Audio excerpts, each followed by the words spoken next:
홀가분하다는 건 무엇을 놓았다는 뜻일까? 나이를 먹는다는 건 이상하게도 가벼워져야 할 일인데 더 무거워집니다. 몸은 예전 같지 않고 사람은 점점 줄어드는데 마음은 여전히 바쁩니다. 이제 다 내려놔야지 하면서도 정작 내려놓는 법을 잘 모릅니다. 어느 날 문득 거울 속의 자신을 보며 이런 생각이 듭니다. 나는 이제 다 지나왔는데 왜 이렇게 마음이 복잡하지? 그 복잡함 속에는 미련이 있고 서운함이 있고 아직도 끝나지 않은 경쟁이 숨어 있습니다. 젊을 땐 남보다 앞서야 한다는 마음이 우리를 움직였습니다. 가정을 위해, 자식들을 위해, 누군가에게 인정받기 위해 잠 못 이루는 밤도 많았죠. 그런데 이제 그 모든 이유가 희미해졌는데도 왜 마음은 여전히 쫓기는 걸까요? 홀가분하다는 말, 사람들은 흔히 짐이 없다는 뜻으로만 생각합니다. 하지만 철학자들은 말합니다. 홀가분하다는 건 단순히 짐을 덜었다는 뜻이 아니라 짐이 있어도 무겁지 않은 상태라고요. 짐이 사라져야 가벼운 게 아니라 그 짐을 바라보는 마음이 변해야 비로소 가벼워지는 겁니다. 우리는 살아오면서 너무 많은 것을 내 것이라 부르며 지켜왔습니다. 집, 자식, 이름, 기억, 자존심, 심지어 상처까지도. 그런데 그 모든 걸 붙잡은 채로는 결코 홀가분해질 수 없습니다. 왜냐하면 내 것이 많을수록 잃을 게 많다는 불안도 함께 늘어나기 때문이죠. 철학자 세네카는 이런 말을 했습니다. 많이 가진 자가 부자가 아니라 덜 필요로 하는 자가 부자다. 이 말은 단순한 검소함의 찬양이 아닙니다. 욕망의 구조를 꿰뚫은 통찰입니다. 늙어갈수록 덜 필요로 한다는 건 이제서야 나의 진짜 중심을 찾기 시작했다는 뜻이기도 합니다. 사람은 누구나 자신이 쥔 것을 놓지 못할 때 고통받습니다. 젊을 때는 손에 쥔 것을 잃을까 두렵고 나이 들어서는 이제 손에 쥔 것 자체가 사라질까 두렵습니다. 그러다 결국 두려움이 두려움을 낳습니다. 그런데 한 걸음 멈춰서서 이렇게 물어보면 어떨까요? 이 모든 걸 쥐고 있으려는 이유가 정말 나 때문일까? 대부분은 그렇지 않습니다. 자식이 볼까봐, 세상이 뭐라 할까봐, 저 사람은 실패했다는 말을 듣기 싫어서 끝까지 괜찮은 척을 하며 살아갑니다. 하지만 철학은 이렇게 묻습니다. 진짜 자유는 누구의 시선에도 흔들리지 않는 상태 아닐까? 홀가분하게 산다는 건 그 자유를 조금씩 되찾는 과정일지도 모릅니다. 늙어가면서 우리는 자꾸 과거를 되짚습니다. 그때 왜 그랬을까? 그때 그 말을 왜 했을까? 그 후회들이 때로는 잠보다 길고 새벽보다 더 깊습니다. 그러나 돌이켜보면 그 후회조차도 그때의 나가 있었기에 가능한 일입니다. 그때의 나는 어쩌면 지금의 나를 만들기 위해 그 모든 어리석음을 감당했는지도 모릅니다. 그걸 인정하는 순간 비로소 첫 번째 홀가분함이 시작됩니다. 나의 삶이 완벽하지 않아도 좋다. 다른 이보다 늦었어도 괜찮다. 그저 이제는 괜찮다고 내 마음이 말할 수 있다면 그게 바로 홀가분함의 첫걸음 아닐까요? 놓는다는 건 잃는 게 아니라 되찾는 일이다. 사람들은 흔히 놓는다는 말을 두려워합니다. 놓으면 비게 될 것 같고, 비면 허전할 것 같고, 허전하면 내가 사라질 것 같기 때문이죠. 그러나 세상을 오래 살아본 분들은 압니다. 진짜 허전한 건 이미 꽉 차 있기 때문이라는 걸. 마음의 미련이, 분노가, 기대가 너무 많아서 새로운 바람이 들어올 틈이 없다는 걸요. 누군가 말했습니다. 손에 물건을 쥐고 있으면 다른 걸 잡을 수 없다. 마음도 똑같습니다. 한 사람, 한 감정, 한 과거를 너무 세게 붙잡으면 그 자리에 다른 행복이 들어올 자리가 없습니다. 그런데 놓는다는 건 단순히 포기하는 게 아닙니다. 놓는다는 건 무의미한 싸움을 끝내는 용기입니다. 나를 인정하지 않는 세상과 싸우던 손, 돌아보지 않는 자식에게 쏟던 마음, 이미 지나간 일들에 대한 분한 감정, 그 모든 것을 붙잡고 있는 동안 사실은 나 자신을 괴롭히고 있었던 겁니다. 철학자 니체는 이런 말을 남겼죠. 과거를 사랑하라. 그것이 내가 살아온 증거다. 이 말의 뜻은 후회하지 말라가 아닙니다. 과거의 상처까지도 내 인생의 일부로 껴안으라는 말입니다. 그것을 인정하지 않으면 우리는 영원히 과거와 싸워야 하니까요. 한 노부부의 이야기가 있습니다. 남편은 평생 가족을 위해 일했습니다. 그런데 은퇴 후 갑자기 집에 있는 시간이 많아지자 아내는 오히려 답답하다고 말했죠. 이제야 같이 있는 시간이 생겼는데 왜 자꾸 불편할까? 남편은 서운했습니다. 평생 함께 살아왔는데 이제 와서 너무 가깝다는 말이 낯설었죠. 하지만 어느 날 아내가 조용히 말했습니다. 여보, 이제 우리 서로 좀 놓아드려요. 이제는 각자 자기 마음도 돌봐야 할 때 같아요. 그 말에 남편은 처음엔 상처받았지만 며칠이 지나서야 그 뜻을 이해했습니다. 놓는다는 건 이제 당신이 싫다는 말이 아니라 이제 당신을 붙잡지 않아도 괜찮다는 말이었습니다. 그날 이후 두 사람은 서로를 조금 멀리 두기 시작했습니다. 이상하게도 그때부터 대화가 더 따뜻해졌습니다. 홀가분함은 멀어짐에서 오지 않습니다. 오히려 적당한 거리를 허락하는 데서 옵니다. 붙잡지 않으니 상대의 존재가 더 선명해지고 기대하지 않으니 고마움이 새로워집니다. 그런데 사람 마음은 참 묘합니다. 머리로는 알아도 몸이 놓지를 못합니다. 그래서 철학은 말합니다. 놓는다는 건 생각의 기술이 아니라 훈련의 결과라고.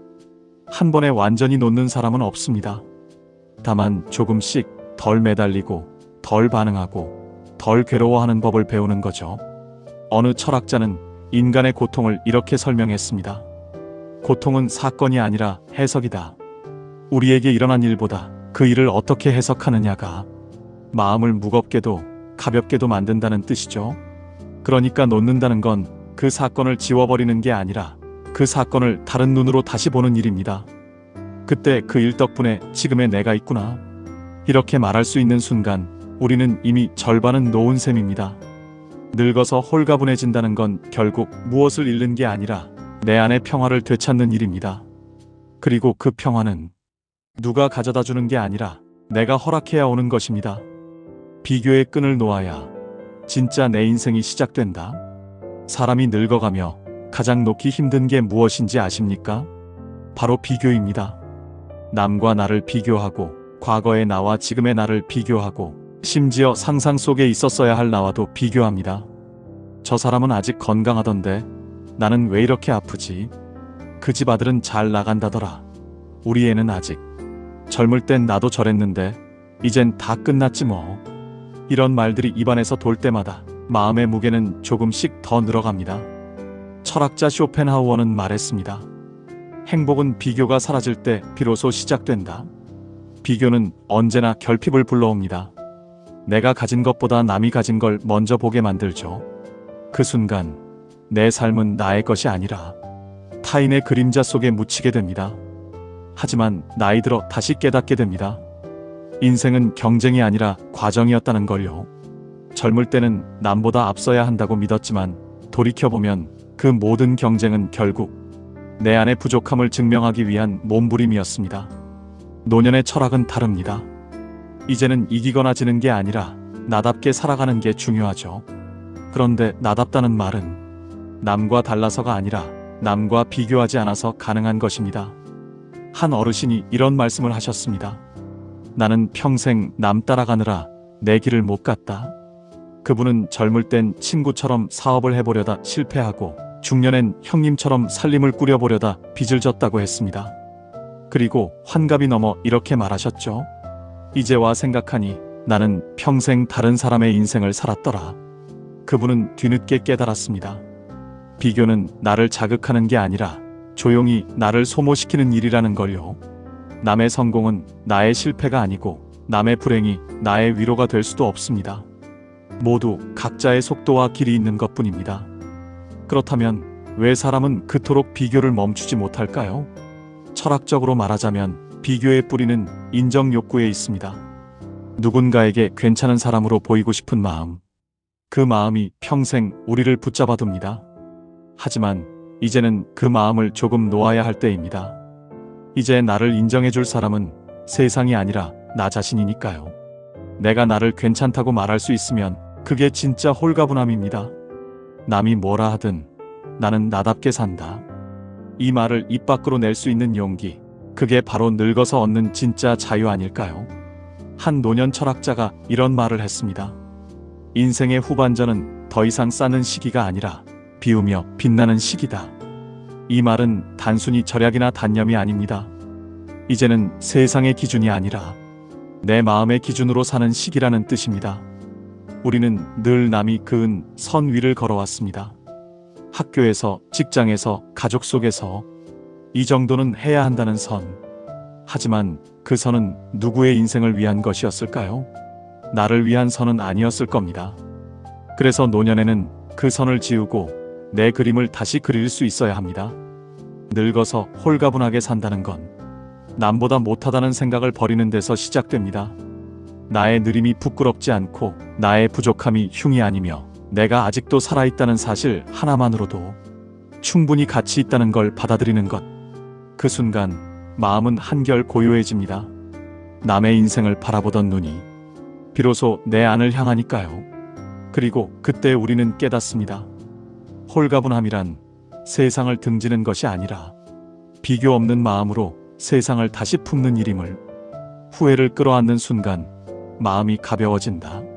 사람은 나이가 들수록 후회가 많아집니다. 젊을 때는 미래가 무겁고 늙어서는 과거가 무겁습니다. 이제와 돌이켜보면 그때 왜 그랬을까? 왜 그 말을 했을까? 왜 그 선택을 했을까? 그 질문이 하루에도 몇 번씩 떠오르죠. 하지만 이상하죠. 후회는 이미 지나간 일인데 왜 이렇게 생생하게 우리를 괴롭힐까요? 그건 후회가 기억이 아니라 감정이기 때문입니다. 기억은 머리에 남지만 감정은 가슴에 남습니다. 가슴에 남은 건 시간이 지나도 녹지 않습니다. 철학자 키르케고르는 이렇게 말했습니다. 인생은 뒤돌아볼 때만 이해되지만 앞을 향해 살아갈 수밖에 없다. 그 말처럼 우리는 뒤돌아봐야만 깨닫지만 뒤돌아본다고 해서 되돌릴 수는 없습니다. 그러니 결국 중요한 건 그때의 나를 미워하지 않는 일입니다. 후회를 줄이려면 그때의 나를 이해해야 합니다. 그때는 그럴 수밖에 없었다는 사실을. 그 시절의 나는 아직 미숙했고 상처가 많았고 세상보다 더 나약했습니다. 하지만 그때의 내가 있었기에 지금의 나도 있습니다. 한 80살 어르신이 이런 말을 하셨습니다. 나는 내 인생의 절반을 후회로 살았어. 그런데 이제는 그 후회마저도 고마워. 이해되지 않는 말이었죠. 그래서 물었습니다. 어떻게 후회가 고마울 수 있나요? 그분은 이렇게 대답하셨습니다. 후회가 있었기에 내가 더 따뜻해졌어. 다시는 그때처럼 상처 주고 싶지 않으니까. 그 말을 듣는 순간 저는 알았습니다. 후회란 나쁜 게 아니라 마음을 부드럽게 만드는 도구라는 걸요. 후회가 많다는 건 그만큼 사랑도 깊었다는 뜻입니다. 미련이 많다는 건 그만큼 인생을 진심으로 살았다는 증거입니다. 하지만 후회를 붙잡고 있으면 그건 짐이 됩니다. 그러나 그 후회를 품에 안으면 그건 지혜가 됩니다.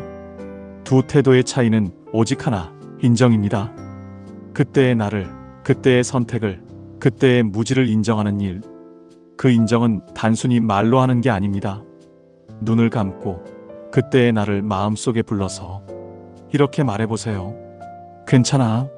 너는 최선을 다했어. 이 한마디가 마음을 녹입니다. 누구도 몰라준 내 노력을 내가 처음으로 인정해주는 순간이니까요. 한 번은 이런 이야기를 들었습니다. 어느 노모가 오랜만에 찾아온 딸에게 이렇게 말했답니다. 내가 너 어릴 때 잘못한 게 참 많다. 그땐 정말 몰랐어. 딸은 잠시 말이 없더니 엄마의 손을 꼭 잡고 대답했답니다. 엄마, 나도 그땐 어려웠어. 그 순간 두 사람의 눈에서 오래 묵은 눈물이 흘렀다고 합니다. 후회는 사라지지 않습니다. 다만 화해될 뿐입니다. 그리고 화해된 후회는 우리 마음을 더 깊게 만듭니다. 늙어서 홀가분하게 산다는 건 후회를 없애는 게 아니라 그 후회를 살아낸 이야기로 바꾸는 일입니다.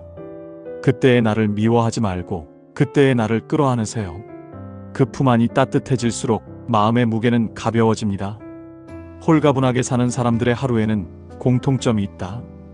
홀가분하게 사는 사람을 보면 특별히 부유하지도 대단히 건강하지도 않습니다. 그런데 이상하게 편안합니다. 얼굴에는 여유가 있고 말투에는 불필요한 힘이 없습니다. 그들의 하루는 느리지만 단단합니다. 그들은 아침에 눈을 뜰 때 오늘을 해야 할 하루로 보지 않습니다. 그저 살아있는 하루로 봅니다. 오늘 해야 할 일보다 오늘 살아있을 수 있음을 먼저 느낍니다. 이 차이가 하루의 무게를 바꿉니다. 홀가분한 사람들은 하루의 대부분을 비워내는 일에 씁니다. 쌓기보다 덜어내고 말하기보다 침묵하고 움직이기보다 관찰합니다. 그들은 세상을 바꾸려 애쓰기보다 마음을 조용히 정돈하는 데 시간을 씁니다.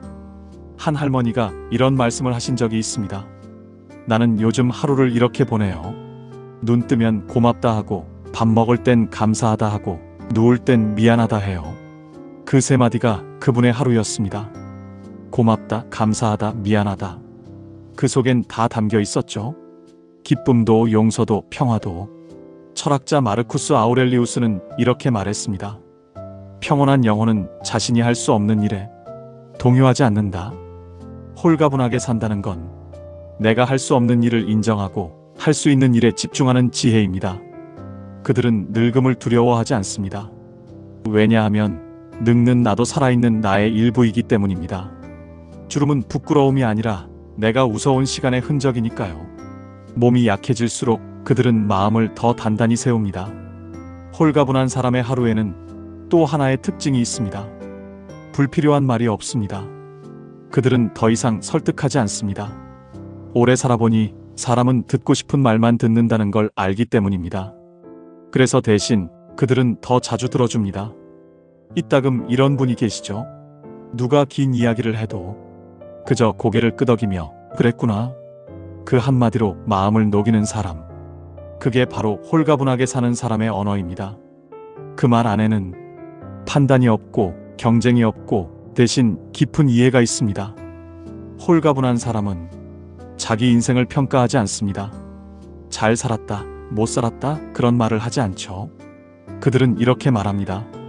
살다 보니 여기까지 왔네.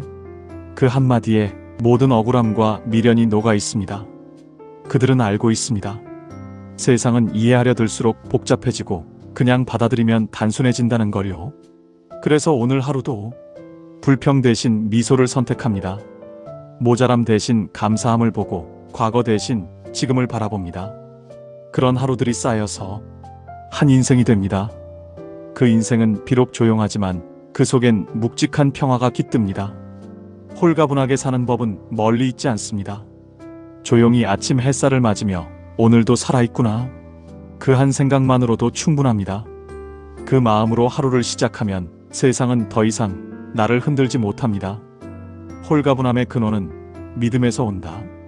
사람은 누구나 믿고 사는 무언가가 있습니다. 누군가는 돈을 믿고, 누군가는 자식을 믿고, 누군가는 명예를 믿습니다. 젊을 땐 그 믿음이 우리를 움직입니다. 열심히 하면 잘 될 거야. 가족이 있으니까 견딜 수 있어. 그 믿음이 있었기에 버틸 수 있었죠.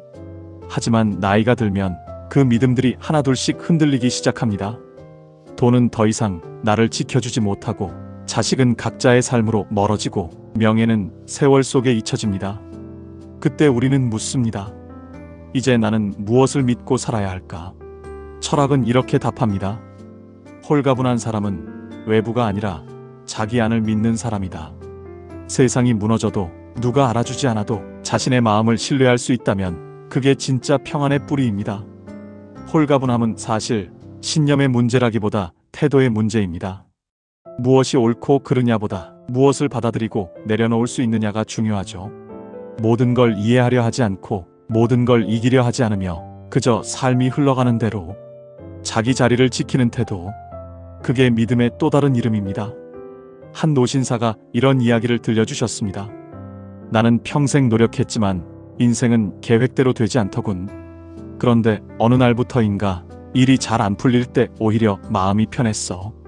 이것도 내 몫이겠지 하고 생각하니 그 다음부터는 무엇도 나를 흔들지 않더라. 그분은 세상을 포기한 게 아닙니다. 세상을 수용한 겁니다.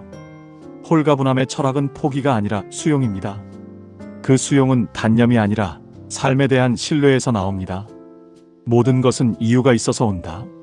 그걸 믿는 사람은 어떤 어려움 속에서도 무너지지 않습니다. 왜냐하면 그 어려움조차도 자신을 조금 더 단단하게 만드는 과정임을 알기 때문이죠. 홀가분한 사람은 세상과 싸우지 않습니다. 누가 나를 오해해도, 누가 나를 잊어도 그럴 수도 있지 하고 웃습니다. 그 웃음은 체념이 아닙니다. 세상을 다 이해하려 애쓰던 긴 싸움을 마친 사람의 미소입니다. 그들은 또한 운명을 다르게 봅니다. 운명은 피해야 하는 게 아니라 이해해야 하는 거라고. 젊을 땐 왜 나에게 이런 일이 생겼냐고 묻지만 늙어서 깨닫죠. 그 모든 일들이 결국 지금의 나를 만들기 위한 하나의 길이었다는 걸요. 홀가분함의 근원은 그래서 결국 믿음입니다. 그 믿음은 신앙이 아니고 이론도 아닙니다. 삶이 나를 괴롭히지 않으려 한다는 조용한 신뢰입니다. 그 신뢰는 누가 가르쳐주는 게 아니라 세월이 스스로 가르쳐줍니다. 젊은 날엔 왜라는 질문으로 살았다면 늙어서 홀가분하게 산다는 건 그럴 수도 있지라는 대답으로 사는 일입니다. 이 단 한 문장이 우리 마음을 얼마나 가볍게 만드는지 늙어봐야 알게 됩니다. 세상이 내 뜻대로 되지 않을 때 그걸 억지로 바꾸려 하지 않고 그저 바라볼 수 있다면 그건 이미 깊은 철학의 경지입니다. 홀가분한 사람은 알고 있습니다. 인생의 무게는 외부에서 오지 않습니다. 그건 다 내가 붙잡고 있는 생각의 무게일 뿐이라는 거요. 생각을 내려놓으면 세상은 달라지지 않지만 마음은 달라집니다. 그리고 그 마음의 변화가 곧 삶의 변화를 불러옵니다.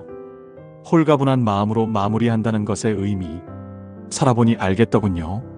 인생의 마지막은 화려한 결말이 아니라 조용한 수락으로 완성된다는 걸요. 젊을 때는 세상을 얻으려 했고, 중년에는 관계를 지키려 했고, 노년에는 자신을 이해하려 합니다. 그 세 단계를 지나면 비로소 알게 됩니다. 홀가분함이란 모든 걸 다 이룬 사람에게 오는 게 아니라 모든 걸 이해한 사람에게 오는 거라는 걸요. 우리는 평생 무언가를 쫓으며 살아왔습니다. 사랑받기 위해 애쓰고, 가정을 위해 견디고, 존중받기 위해 자신을 다그쳤습니다. 그런데 이제는 압니다. 그 모든 노력의 끝에는 결국 나라는 존재 하나만 남는다는 걸. 그래서 늙어서 홀가분하게 산다는 건 이제 더는 세상과 싸우지 않는다는 뜻입니다. 누가 뭐라 해도, 누가 나를 오해해도 그저 그래, 그것도 인생이지. 이 한마디로 모든 게 녹습니다. 그 말 속엔 포기가 아니라 깊은 깨달음이 담겨 있습니다. 이 세상은 나의 뜻대로 흘러가지 않지만 그렇다고 해서 틀린 것도 아닙니다. 모든 일에는 그 나름의 자리가 있고 모든 만남에는 그 나름의 이유가 있습니다. 우리는 그걸 너무 늦게 배웁니다. 하지만 늦게 배우는 게 잘못은 아닙니다. 배운 그 순간부터 인생은 새로 시작되니까요. 한 노신부님이 임종 직전 이런 말씀을 남기셨다고 합니다. 내 인생을 다시 살아도 똑같이 살겠네. 그게 옳아서가 아니라 그게 나였으니까. 그 한마디에 인생의 진실이 다 담겨 있습니다. 홀가분함은 바로 그런 수락에서 옵니다. 후회하지 않으려 애쓰지 않고 다시 시작하려 하지 않고 그저 지금의 나를 받아들이는 것. 이제는 누군가에게 증명하지 않아도 됩니다. 누가 내 이름을 기억하지 않아도 괜찮습니다. 왜냐하면 나는 이미 충분히 살아왔고 그 자체로 의미 있기 때문입니다. 홀가분하게 산다는 건 결국 살아있음에 감사하는 태도로 귀결됩니다. 많이 가지지 않아도, 많이 하지 않아도 오늘 숨 쉬고 밥 먹고 햇살을 느끼는 것만으로 감사할 줄 안다면 그게 바로 인생의 완성 아닐까요? 마지막으로 스스로에게 이렇게 물어보세요. 나는 지금 내 삶을 믿고 있는가? 이 질문에 그렇다고 대답할 수 있다면 그건 이미 홀가분한 사람의 마음입니다. 이제 우리에게 필요한 건 새로운 목표가 아니라 조용한 평화입니다. 조용히 그러나 단단하게 누구의 인생도 아닌 오롯이 나의 인생으로 마무리하는 것. 그게 늙어서 진짜로 홀가분하게 사는 비결입니다.